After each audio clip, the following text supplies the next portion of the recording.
Students, last video में मैंने आपको प्रिपरेशंस ऑफ कोलॉइडल सॉल्यूशंस में ही क्लासिफिकेशन पढ़ाया था। मैंने आपको कि क्लासिफिकेशंस के लिए कौन कौन से मेथड्स होते हैं और क्यों हमें क्लासिफिकेशन करना पड़ता है। तो जो क्लासिफिकेशन की क्राइटेरिया बनाया था वो मैंने multi molecular colloids, micro molecular colloids और फिर उसमें था एसोसिएटेड कोलॉइड्स या मिसल्स। अब हम आगे इसी क्रम को आगे बढ़ाते हुए preparation of the colloid solutions solve, ठीक है। कोलॉइड सॉल्यूशंस को सॉल्व्स भी कहते हैं। तो इसमें मैं आपको जो मेथड्स पढ़ाऊंगी वो आपके पास जो मेथड होगा वो है आपके पास यहाँ पर ब्रेडिंग आर्क मेथड्स, ठीक है। पहले मैं पूरा डिस्क्राइब करूंगी कि किस प्रकार से ये मेथड्स है, क्यों इसको किया जाता है, ये कहाँ पर हम कितनी विधियों से इसको करते हैं। तो सबसे पहले देखिए आपके पास दो टाइप के सॉल्यूशन होते हैं, लियोफिलिक और दूसरा होता है लियोफोबिक, ठीक है। लियोफिलिक और लियोफोबिक। अब देखिए लियोफिलिक जो कि सिंपल है, बहुत इजीली बन जाते हैं, जिन्हें हम शेक करते हैं और शेक करने के बाद वो प्रिपेयर हो जाते हैं, ठीक है, बन जाते हैं। जबकि इनको बनाना क्या होता है, कठिन होता है। इनमें क्या होता है, एक डिस्पर्स्ड मीडियम और जो डिस्पर्शन मीडियम और जो डिस्पर्स्ड फेस होता है, उसके जो मॉलिक्यूल्स होते हैं। सपोज ये मैंने आपका एक कंटेनर है, इस कंटेनर में आपने यहाँ पर और ये दो आपको मॉलिक्यूल्स दिख रहे हैं, ये समझ लीजिए डिस्पर्स्ड फेस है डीपी और ये डिस्पर्स मीडियम है। इन दोनों में जो फोर्स ऑफ अट्रैक्शन होता है वो बहुत ज़्यादा अच्छा होता है। फोर्स ऑफ अट्रैक्शन क्या होता है, गुड होता है, जिसके कारण ये पानी की ओर बहुत जल्दी अट्रैक्ट होते हैं और पानी से प्यार करते हैं। जबकि लियोफोबिक में क्या होता है, मैं आपको बताती हूँ। कंटेनर लिया हमने, इसमें भी आपके दो, एक डिस्पर्स मीडियम है और एक क्या है, डिस्पर्स्ड फेस मीडियम है और एक डिस्पर्स्ड फेस है। तो ये वाला आप समझ लीजिए डिस्पर्स्ड फेस है और ये इसके मॉलिक्यूल्स ये डिस्पर्स्ड मीडियम है। इन दोनों में जो फोर्स ऑफ अट्रैक्शंस होता है, क्योंकि ये दोनों रिपल करते हैं एक दूसरे को, प्रति विस्थापित करते हैं, यानी अट्रैक्ट नहीं करते हैं, तो इसके कारण लियोफोबिक, क्योंकि ये पानी से प्यार नहीं करते हैं, तो ये जो मेथड्स, स्पेशल मेथड्स यूज़ किया जाता है, ये लियोफोबिक के लिए ही किया जाता है। एनसीईआरटी की बुक में जितने मेथड्स है वो स्पेशली केवल इसके लिए यूज़ है, यूज ओनली लियोफोबिक, ओके। केवल लियोफोबिक के लिए इस्तेमाल किए जाएंगे। इसमें dispersed faces and dispersed medium आपस में एक दूसरे को अट्रैक्ट नहीं करते हैं, रिपल्सन करते हैं। रिपल्शन यानी फोर्स ऑफ अट्रैक्शन नहीं होता इनमें। इसके कारण those methods used only for lyophobic, ठीक है। तो अब हम आते हैं कि ये किस प्रकार से कितने मीडियम्स होते हैं। डिस्पर्शन मीडियम, जो डिस्पर्शंस मैथड्स होता है, दो टाइप के मैथड्स है आपके पास। इसको बनाने के लिए तो मैं आपको एक एक करके समझाती हूँ। पहला है डिस्पर्शन मीडियम। मैं यहाँ पे इसका फ्लो चार्ट बना रही हूँ।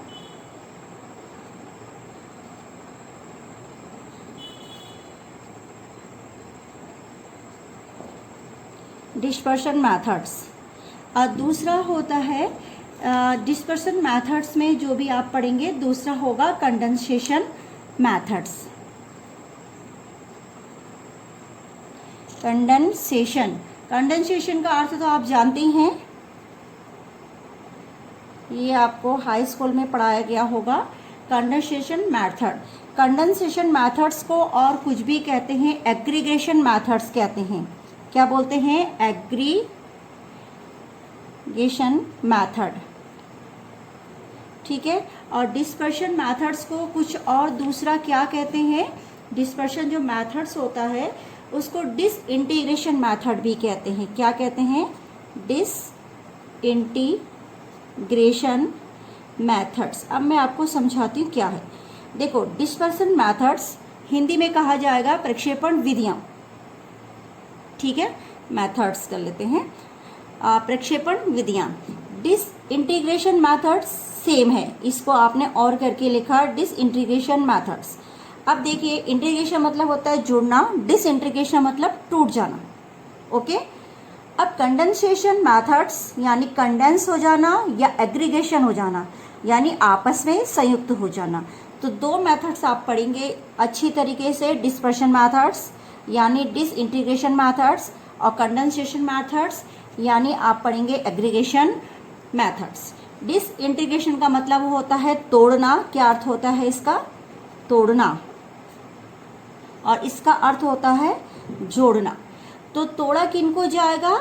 जो मैक्रोमोलिकुलर्स होंगे, क्योंकि कोलॉइड्स विलयन बनाने के लिए आपको मैंने समझाया था कि एक कोलॉइड्स विलयन बनाने के लिए 1 नैनोमीटर से लेके 1000 नैनोमीटर के मध्य उसका क्या होना चाहिए? आकार होना चाहिए। तो 1 नैनोमीटर टू 1000 नैनोमीटर के मध्य अगर उससे बड़ा आपके पास कोई अणु होगा तो आप उसे क्या करेंगे? तोड़ेंगे। तो डिसइंटीग्रेशंस यानी तोड़ना, और कंडेंसेशन मेथड यानी एग्रीगेशन मेथड यानी जोड़ना। तो अब देखिए आप, डिसइंटीग्रेशन मेथड्स भी दो प्रकार के होते हैं। मैं इसको यहाँ पे बताती हूँ। यहाँ पर पहला है इलेक्ट्रो डिसइंटीग्रेशन,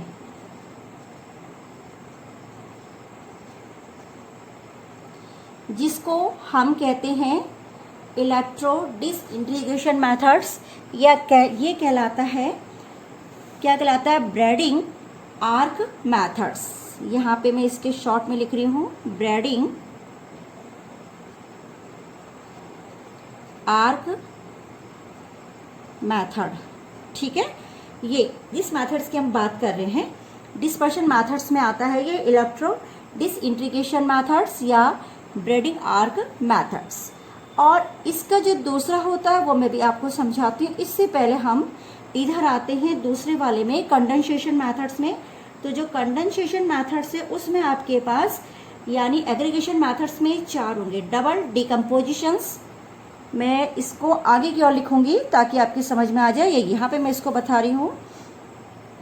पहला है ये क्या हो जाएगा आपके पास? डबल डिकम्पोजिशन, डिकम्पोजिशन, ठीक है, मेथड्स फर्स्ट। सेकंड इसमें हम पढ़ेंगे रिडक्शन। थर्ड हम इसमें पढ़ेंगे ऑक्सीडेशन, और फोर्थ हम इसमें पढ़ेंगे हाइड्रोलिसिस, ठीक है। ये 4 आप पढ़ेंगे। कंडेंसेशन मेथड, एग्रीगेशन मेथड्स में आपने क्या क्या पढ़ना है? डबल डिकम्पोजिशन मेथड, दूसरा रिडक्शन, तीसरा ऑक्सीडेशन, और चौथा हाइड्रोलिसिस। जबकि डिसइंटीग्रेशन मेथड या डिस्पर्शन मेथड्स में आप पढ़ेंगे इलेक्ट्रो डिसइंटीग्रेशन मेथड्स या ब्रैडिंग आर्क मेथड्स, ठीक है। और इसी में आप दूसरा पढ़ेंगे, ये फर्स्ट मेथड था, मैं इसका दूसरा मेथड यहीं पे लगा रही हूँ, पेप्टाइजेशन,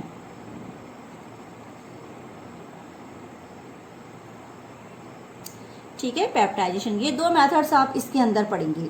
अब हम एक एक करके आपको समझाते हैं कि ब्रैडिंग आर्क मेथड्स क्या है, पेप्टाइजेशंस क्या है। ये आप पढ़ेंगे किसमें पढ़ेंगे? डिस्पर्शन मेथड्स या डिसइंटीग्रेशन मेथड्स के अंदर। आप इसका स्क्रीनशॉट लीजिए। तो चलिए, पहला है हमारा ब्रैडिंग आर्क मेथड्स। तो मैं यहाँ पे लिखती हूँ,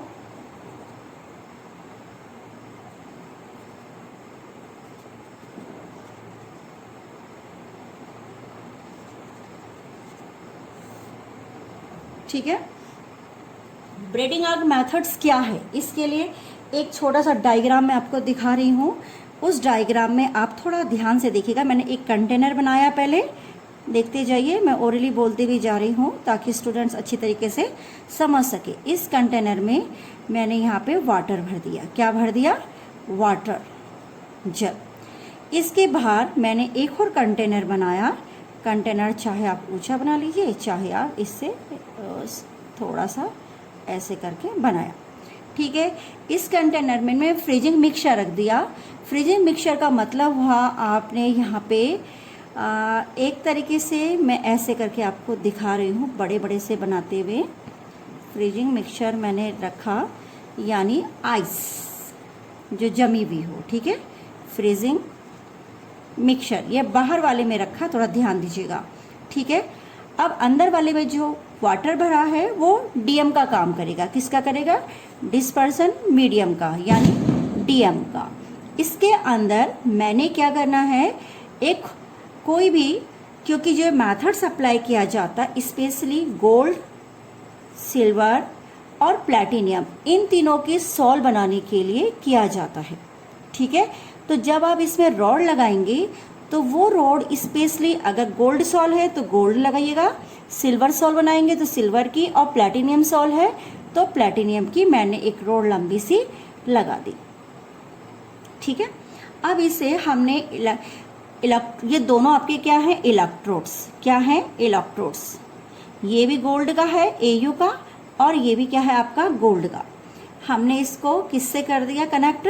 यहाँ पे इलेक्ट्रिसिटी से हमने इसको क्या कर दिया? जोड़ दिया, और यहाँ पर मैंने इसको ऐसे करके कनेक्ट कर दिया। इसमें हाई वोल्टेज इलेक्ट्रिसिटी यानी ये हाई एचटी बैटरी है। ठीक है, हाई टेम्परेचर बैटरी या हाई इलेक्ट्रिसिटी वोल्टेज आप इसको देंगे। अब इसमें हमने क्या करना है मैं आपको धीरे धीरे समझा रही हूँ ताकि डायग्राम आप अच्छी तरीके से देखिए। तो जो ये मैथड्स होता है, द मैथड इज एम्प्लॉयड, किसमें किया जाता है? एम्प्लॉय किया जाता है ये in preparations of the colloid solutions of methods, gold sol, platinum sol और सिल्वर सॉल। दोबारा रिपीट कर रही हूँ, the method is employed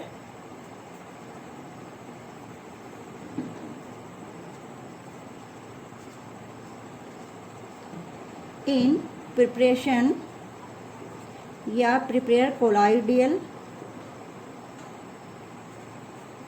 solution of metal. कौन कौन से मेटल्स? एयू, एजी और पीटी। इन तीनों मेटल्स में इसको अप्लाई किया जाता है। ठीक है, अब हम क्या, जो मैंने आपको इसका स्ट्रक्चर्स बनाया उस स्ट्रक्चर्स में आप ब्रेडिंग आर्क मेथड से, कौन सा मेथड से? Braiding arc methods. इसमें मैंने अंदर एक वाटर लिया जो डीएम यानी डिस्पर्जन मीडियम का काम करेगा। इसमें मैंने कोई भी मेटल्स था जैसे आपके पास एयू, एजी, पीटी, इनका मैंने एक क्या रख दिया, रॉड बना दी जो इलेक्ट्रोड्स की भांति कार्य करेगा। ये एनोड्स है, पॉजिटिव है, ये नेगेटिव है, तो this is work is anode, और ये क्या करेगा? कैथोड्स का। ठीक है, ये सब आप जानते ही हैं। ठीक है, अब गोल्ड की जो रॉड थी इसमें हम गोल्ड, जब हमने क्या किया, जो इसमें वाटर डाला है, वाटर डालने के बाद पूरे मेथड्स को आप ध्यान से सुनिएगा कि ब्रेडिंग आर्क मेथड्स होता क्या है।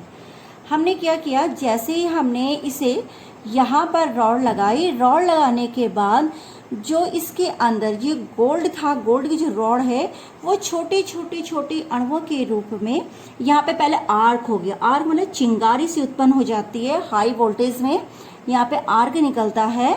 तो उस आर्क से जब आर्क निकलता है तो यहाँ पर जो गोल्ड्स होते हैं वो क्या होते हैं, इस रॉड से निकलने लग जाते हैं। ठीक है, अब अगर इसका कंडेंसेशन, वेपोराइजेशन हो तो ये क्या होता है, क्योंकि यहाँ पे टेम्परेचर बहुत ज़्यादा होता है तो ये वेपोराइज होने के लिए तैयार हो जाते हैं गोल्ड। ठीक है, तो इनके वेपोराइजेशन को रोकने के लिए इसमें हम बाहर की ओर क्या भर लेते हैं, ये बाहर की ओर आपको क्या दिखाई दे रहा है, फ्रीजिंग मिक्सचर यानी बर्फ़। ठीक है, यहाँ पे आइस भरी हुई है जो इसको कंडेंस करेगी, यानी वेपर को आइस के माध्यम से किसमें, कंडेंसेशन में क्या हो जाती है, कन्वर्ट हो जाती है। तो जैसे ही कंडेंस होता है, कंडेंसेशन होता है यानी कंडेंस होगा तो ये कोलाइडी के आकार के कण बना लेगी और आपका गोल्ड सॉल बन जाएगा। यदि आपके पास आगे फ्रीजिंग ना हो यानी कंडेंस करने का प्रोसेस ना हो, तो जो ये आपको दिख रहे हैं ये ऐसे दिखेंगे जैसे और इसमें एक इलेक्ट्रोलाइट यानी जो KOH होता है इलेक्ट्रोलाइट, कोई भी आप इसके अंदर डाल सकते हैं। तो मोस्टली इसमें जो इलेक्ट्रोलाइट होता है वो KOH का हम इसके अंदर डाल देते हैं। तो ये क्या कार्य करता है मैं आपको बताती हूँ। जैसे आपका एक गोल्ड सॉल है, गोल्ड का मतलब कण है, इसके बाहर ये नेगेटिव बन करके ये रिपल्स कर देगा इसे, नहीं तो ये अट्रैक्ट हो करके सॉल नहीं बनाएगा इसका। तो यहाँ पर क्या होता है KOH में एक K पॉजिटिव और OH क्या होता है नेगेटिव। तो ये नेगेटिव जो आयन है वो आपको यहाँ पे दिखाई दे रहे हैं जो इसे कवर कर लेते हैं, ठीक है। तो इस प्रकार से रिपल्सन के कारण ये कोलाइडी सॉल्यूशन बनाए रखते हैं और आपको गोल्ड सॉल प्राप्त होता है, ठीक है। जो हाई वोल्टेज होता है वो सप्लाई पैदा, जब हाई वोल्टेज सप्लाई पैदा की जाती है तो आर्क पैदा हो जाता है, इसलिए से आर्क मेथड भी कहते हैं, ठीक है। और ये लाइवोफोबिक कोलाइड्स नॉट स्टेबल्स होते हैं। लियोफोबिक कोलाइड्स जो होते हैं वो क्या होते हैं नॉन स्टेबल होते हैं। मैं यहाँ पे लिख देती हूँ।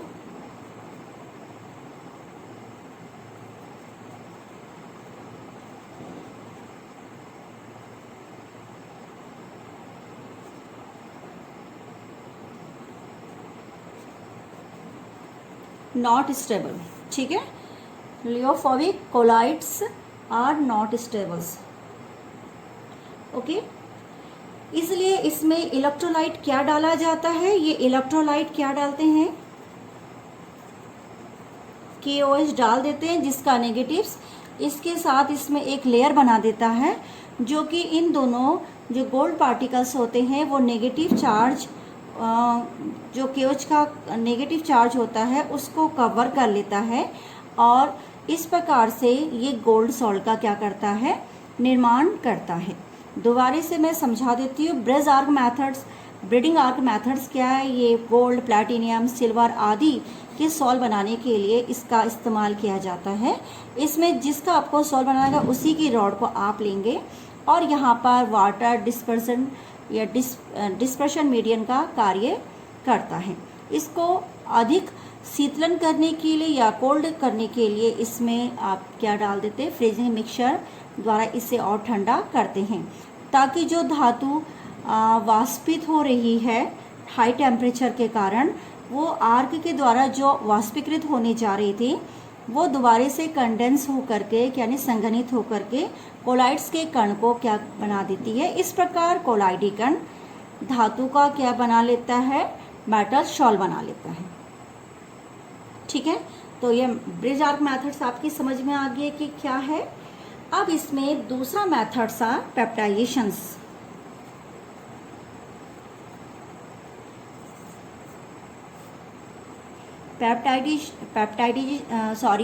पेप्टाइजेशंस क्या होता है, इसको हिंदी में कहते हैं पेप्टीकरण, ठीक है। पेप्टीकरण इसमें आपको किन किन चीज़ों की ज़रूरत पड़ेगी मैं आपको स्पेशली लिखती हूँ कि क्या क्या चीज़ इसमें आपको कंपल्सरी आपके पास होनी चाहिए। एक आपके पास वाटर होना चाहिए प्लस फ्रेश PPT होना चाहिए और प्लस उसके साथ आपके पास कोई इलेक्ट्रोलाइट, ठीक है, स्टेबिलिटी के लिए। स्टेबिलिटी इलेक्ट्रोलाइट क्यों मिलाया जाता है, स्टेबिलिटी प्रदान करने के लिए मिलाया जाता है, ठीक है। स्टेबिलिटी प्रदान करने के लिए इसको मिलाया जाता है। तो सबसे पहले हम पेप्टाइजेशंस क्या है, हम क्या करेंगे इस मैथड्स में जो फ्रेश PPT बना हुआ होगा, ठीक है, इस विधि में ताजे बने हुए अवक्षेप में एक इलेक्ट्रोलाइट मिलाएंगे यानी कोई विद्युत अपघट्य मिला करके कोलाइडी विलयन प्राप्त किया जाता है। इसे कहते हैं पेप्टाइजेशंस। वह प्रक्रम दूसरे शब्दों में समझो जिसमें ताजे बने हुए अवक्षेप को किसी विद्युत अपघट्य के द्वारा कोलाइडी विलयन में परिवर्तित किया जाता है, पेप्टीकरण कहलाता है। मैं यहाँ पे इसकी डेफिनेशंस लिख रही हूँ। वह प्रक्रम जिसमें ताजे बने हुए अवक्षेप में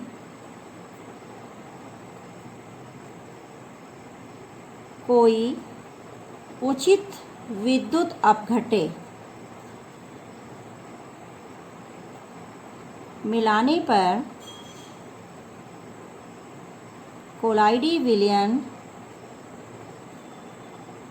तैयार किया जाता है।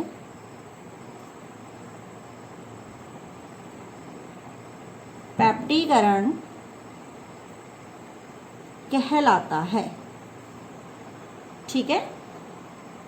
और जो इसमें विद्युत अपघट्य है यानी KOH, ये एक विद्युत अपघट्य है, ये आपके पास पेप्टी कारक का कार्य करेगा, पेप्टाइजिंग एजेंट, पेप्टाइजिंग एजेंट या दूसरे शब्दों में पेप्टी कारक का कार्य करेगा।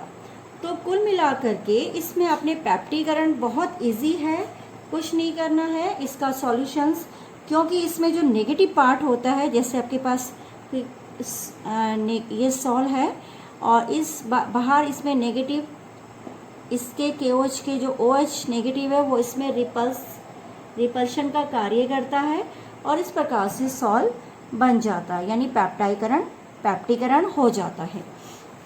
तो देखिए स्टूडेंट्स, हमने पेप्टाइजेशंस में क्या बताया आपको, वह प्रक्रम जिसमें ताजे बने हुए किसी भी अवक्षेप में यदि उचित वैद्युत अपघट्य मिला दिया जाए तो वैद्युत अपघट्य मिलाने पर तैयार किया वैद्युत अपघट्य अगर वो कोलाइडी विलयन बना देता है तो उसे कहते हैं आप क्या कहते हैं, पेप्टीकरण। कुछ एग्जाम्पल्स इसके हैं, जैसे फेरिक हाइड्रोक्साइड है आपका, उसका ताज़ा बना हुआ अवक्षेप है, जब उसमें फेरिक क्लोराइड की थोड़ी मात्रा मिलाई जाती है तो फेरिक हाइड्रोक्साइड का भूरे रंग का कोलाइडी विलयन बन जाता है। ठीक है। तो जैसे FeCl3, इसमें एग्जाम्पल्स में ऐसे करके आपको लिखा रहे हैं शॉर्ट में ही, यहाँ पे देखिए एग्जाम्पल, FeOH होल थ्राइस का PPT विथ FeCl3 सॉल्यूशन। ठीक है। तो कहने का अर्थ है कि जो फेरिक हाइड्रोक्साइड्स है उसमें उसके ताजे बने हुए अवक्षेप में यदि आप फेरिक क्लोराइड की कुछ मात्रा मिलाते हैं तो फेरिक हाइड्रोक्साइड का जो भूरे रंग का कोलाइडी विलयन क्या होता है, प्राप्त होता है। इसमें जो आयरन्स के जो Fe के जो 3 पॉजिटिव है आयंस, वो किसका काम करते हैं, एडजॉर्प्शंस का, किसका काम करते हैं, एडजॉर्प्शन का कार्य करते हैं। ठीक है। और जब समान आवेश युक्त कण होते हैं तो वो एक दूसरे को क्या करते हैं, रिपल्शन करते हैं, यानी प्रतिकर्षित करते हैं। क्या करते हैं, प्रतिकर्षित करते हैं। ठीक है। जिसके फलस्वरूप विलयन क्या हो जाता है, प्रक्षेपित होकर कोलाइडी विलयन का निर्माण करता है। सेकंड एग्जांपल में इसका देना चाहूँगी, सिल्वर आयोडाइड्स AgI के ताजे विलयन में यदि आप इसका PPT समझ लीजिए, इसके PPT के विलयन में आप सिल्वर नाइट्रेट्स अगर मिला रहे हैं तो सिल्वर नाइट्रेट के तनु विलयन को जब हम मिलाते हैं और शेक करते हैं तो शेक करने पे क्या होता है, सिल्वर आयोडाइड का कोलाइडी विलयन प्राप्त हो जाता है। ठीक है। तो हमें क्या होता है, सिल्वर आयोडाइड का क्या प्राप्त हो जाता है, कोलाइडी विलयन। तो ये इसके एग्जाम्पल्स थे। तो पेप्टीकरण बहुत सिंपल है, आप इसे बहुत इजीली देख सकते हैं कि इससे मैंने आपको क्या क्या पढ़ाया है। अब हम आते हैं इसके नेक्स्ट टॉपिक में, जो इसका दूसरा पार्ट था। दूसरा पार्ट आपको मालूम ही है कि मैंने क्या दिया था इसमें। दूसरा पार्ट था हमारा कंडेंसेशन। ठीक है। कंडेंसेशंस यानी कंडेंसेशन मेथड्स या एग्रीगेशन मेथड्स। तो यहाँ पर से हम स्टार्ट करते हैं कंडेंसेशन मेथड्स, या बोल सकते हैं आप एग्रीगेशन मेथड्स। ठीक है। तो देखिए कंडेंसेशन एग्रीगेशन मेथड्स में ये इसमें केमिकल्स मेथड्स होते हैं। क्या होते हैं इसके अंदर, केमिकल मेथड्स। और जो केमिकल मेथड्स होते हैं वो क्योंकि ये हाइड्रोफोबिक होते हैं, जल विरोधी होते हैं। कैसे होते हैं ये, हाइड्रोफोबिक। और हाइड्रोफोबिक होने का अर्थ आप जानते ही हैं कि जो जल से क्या करते हैं, दूर भागते हैं। तो इसमें इस सॉल के जो जल विरोधी सॉल के निर्माण में हम कुछ रासायनिक विधियां इसमें निम्न प्रकार से केमिकल मेथड्स के द्वारा आपको समझाते हैं। तो पहला इसमें आपके पास था एक डबल डिस्प्लेसमेंट, यानी डबल डिकम्पोजिशंस। फर्स्ट मैंने आपको ये लिखाया था, मैं यहाँ पे लिखवा देती हूँ दोबारा, डबल डिकम्पोजिशन, ये इसका पहला पार्ट है। ठीक है, डबल डिकम्पोजिशंस, ठीक है, जिसमें डिकम्पोज होंगे 2 बार, तो वो कहलाता है डबल डिकम्पोजिशंस। मीनिंग से ही आपको समझ में आ रहा होगा। जैसे एक एग्जाम्पल के द्वारा मैं इसको समझा रही हूँ, आर्सेनिक ऑक्साइड्स। ठीक है, आर्सेनियस ऑक्साइड आपके पास है AS2O3 plus H2S gives out, ये बनाएगा AS2S3 और प्लस H2O। इसको बैलेंस करते हैं हम। सल्फर यहाँ, आर्सेनिक कितनी यहाँ 2, यहाँ भी 2 है। सल्फर यहाँ 3 है, यहाँ सल्फर कितनी हो गई आपकी 1, तो इसको 3 से मल्टीप्लाई किया और यहाँ वाटर बैलेंस करने दिया हमने 3 से। तो ये कोलाइड आर्सेनियस सल्फाइड है। क्या है, आर्सेनियस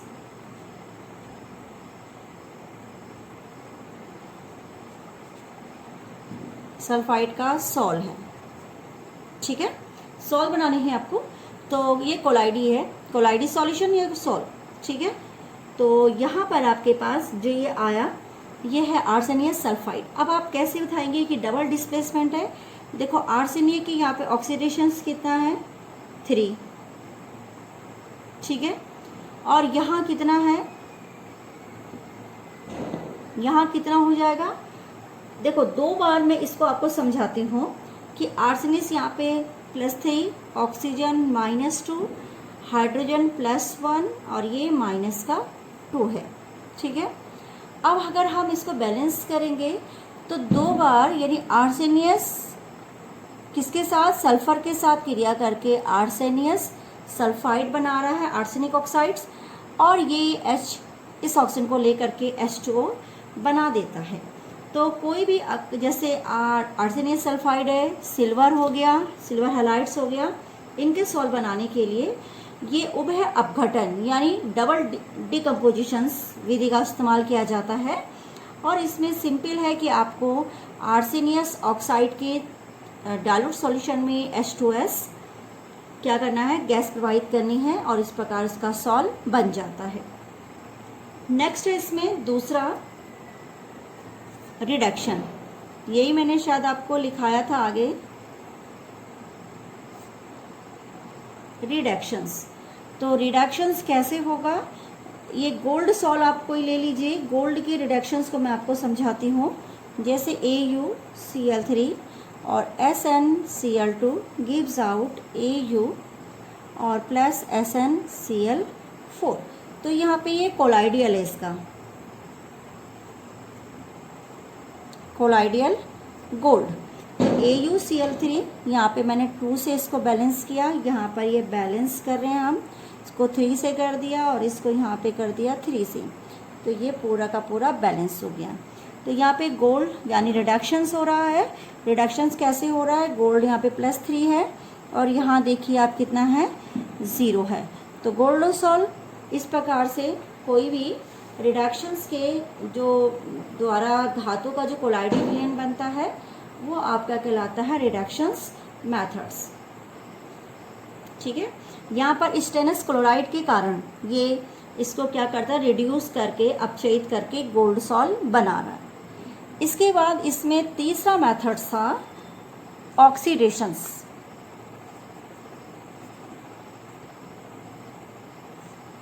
ठीक है, अब ऑक्सीडेशंस में क्या है, ऑक्सीडेशन में कोई भी ऑक्साइड ऑक्सीडाइज हो जाता है तो वो ऑक्सीडेशन कहलाता है।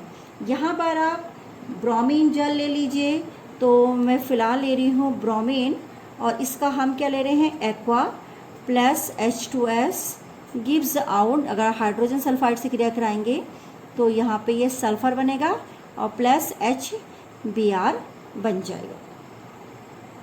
ठीक है, और यदि में H2S की क्रिया किससे करा दूँ, SO2 से, तो ये बना देता है सल्फ़र और प्लस H2O। ये भी इसका सॉल है और ये भी क्या है, सॉल है सल्फ़र का, ठीक है, कोलाइडियल या सॉल। कोलाइडियल सल्फ़र या सल्फ़र का सॉल एक ही चीज़ है, दोनों आप बोल सकते हैं। तो देखिए इसमें किस प्रकार से रिडक्शंस हो गई, ऑक्सीडेशंस हो गया। यहाँ पर सल्फ़र कितना है, -2 है, और यहाँ पर ये कितना हो गया, 0, तो इसमें ऑक्सीडेशन नंबर बढ़ गया। तो इस प्रकार से ऑक्सीडेशन के द्वारा ये आपको कौन सा सॉल्ट प्राप्त हो गया, सल्फर सॉल्ट प्राप्त हुआ, ठीक है। अब लास्ट में इसका एक और था हाइड्रोलिसिस।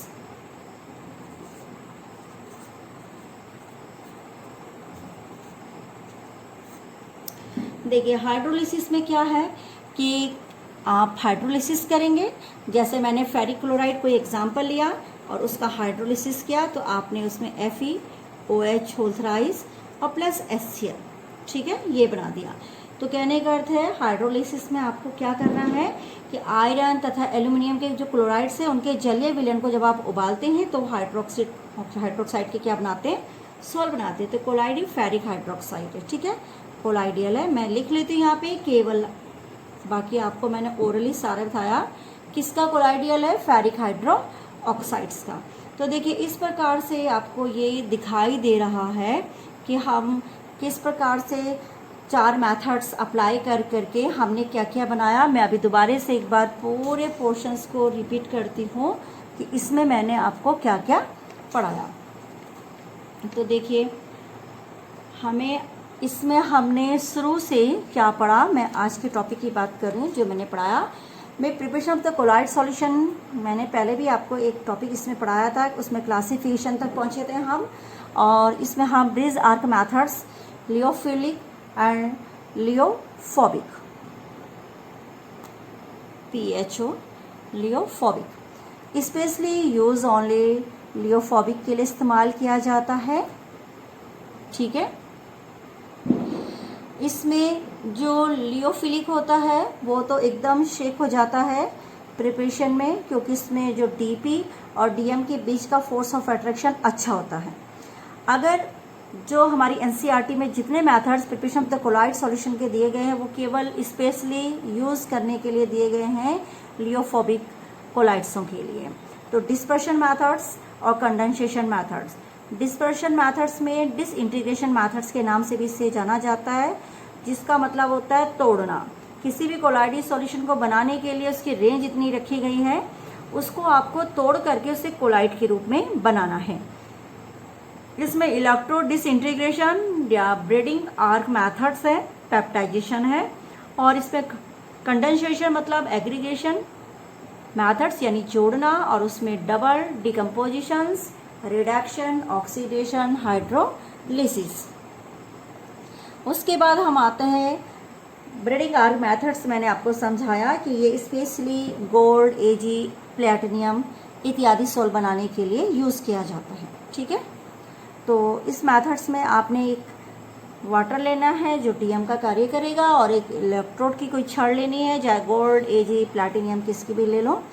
जब उसके जो गोल्ड्स निकलते हैं तो वो वाष्पीकृत होने के लिए, क्योंकि बहुत हाई वोल्टेज में क्रिया होती है तो वो वाष्पीकृत होना चाहते हैं, तो हम उन्हें आइस के द्वारा कंडेंसेशन करके कंडेंसेशन में परिवर्तित कर देते हैं। इसी प्रकार से जो लाइपोफिलिक कोलाइड्स होते हैं वो नॉट स्टेबल्स होते हैं, और उसमें इलेक्ट्रोलाइट सॉल्यूशंस KOH मिला दिया जाता है, जो ऊपर से यहाँ पे क्या कर देते हैं, एक नेगेटिव्स कणों के मध्य बाहर नेगेटिव द्वारा उसको क्या कर देते हैं, घेर देते हैं, और इस प्रकार से वो एक दूसरे पे अट्रैक्ट होकर के एक बड़ा सा मॉलिक्यूल्स नहीं बना पाते हैं, और वो कोलाइडी सॉल में ही रहता है।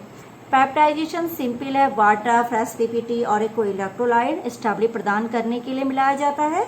तो वह प्रक्रम जिसमें ताजे बने हुए अवक्षेप में यदि कोई उचित इलेक्ट्रोलाइट मिलाया जाए तो कोलाइडी विलयन तैयार हो जाता है। इस प्रोसेस को कहते हैं पेप्टाइजेशंस। फिर आते हैं उसके कुछ एग्जाम्पल्स में मैंने आपको दिखाए। फिर हमारा है कंडेंसेशन मैथड्स, दूसरा एग्रीगेशन मैथड्स जिसे हम कहते हैं, इसमें केमिकल मैथड्स, डबल डिकम्पोजिशंस, रिडक्शंस मैंने आपको अभी समझाया, और उसके बाद ऑक्सीडेशन और हाइड्रोलिसिस। तो ये टॉपिक आपका कंप्लीट हुआ। मैं आशा करती हूँ आपको अच्छी तरीके से समझ में आया होगा और आप इसके नोट्स तैयार कीजिए।